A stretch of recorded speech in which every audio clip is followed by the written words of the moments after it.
YCP అధినేత జగన్మోహన్ రెడ్డి ఒక కార్యక్రమానికి శ్రీకారం చుట్టారు. రీకాలింగ్ చంద్రబాబు మేనిఫెస్టో పేరుతో ఇంటింటికి తిరగాలి అని పార్టీ నాయకులకు కార్యకర్తలకు జగన్ పిలుపునిచ్చారు. అయితే మరి ఈ కార్యక్రమాన్ని ఎంతమంది చేస్తున్నారు, ఎంతమంది చేయట్లేదు అనే చర్చ కొనసాగుతోంది. అయితే ఇంకో విషయం, చాలా మంది నాయకులు ఈ కార్యక్రమానికి దూరంగా ఉన్నట్లు తెలుస్తోంది. ఒక నాయకుడు బయటికి రావాలి అంటే కనీసం 100 మంది కార్యకర్తలు ఉండాల్సిందే.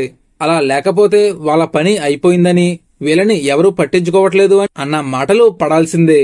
ఇది ఆశ్చర్యం కాదు, వాస్తవమే. ఎందుకంటే నాయకుడు బయటికి రావాలి అంటే ప్రస్తుతం ఒక్క రోజుకే 25 నుంచి 50 వేల రూపాయలు ఖర్చవుతుంది. కార్యకర్తల తరలింపు, వాహనాల ఏర్పాటు, పెట్రోల్ డీజిల్ ఖర్చులు, భోజనాలు ఖర్చులు ఇవన్నీ అదనంగా పడుతున్నాయి. రాజకీయాల్లో ఇవన్నీ సర్వసాధారణమే అని ఖర్చు పెట్టినా వచ్చే ఎన్నికల నాటికి పరిస్థితి ఎలా ఉంటుందో చెప్పలేని స్థితి. టికెట్ ఇస్తారో ఎవరో కూడా తెలియలేని పరిస్థితి. ఈ కారణంతో కార్యక్రమం చేయకుండా ఆపేద్దాం అంటే 5 వారాల పాటు ప్రతిరోజు జనాల్లో ఉంటూ ఆ ఫోటోలు వీడియోలు తాడేపల్లి ఆఫీసులోకి పంపాలి అని ఇప్పటికే ఆర్డర్స్ వచ్చాయట. దీనికి సంబంధించి తాడేపల్లి ఆఫీసులో ఒక పెద్ద వ్యవస్థనే ఏర్పాటు చేశారని చెబుతున్నారు.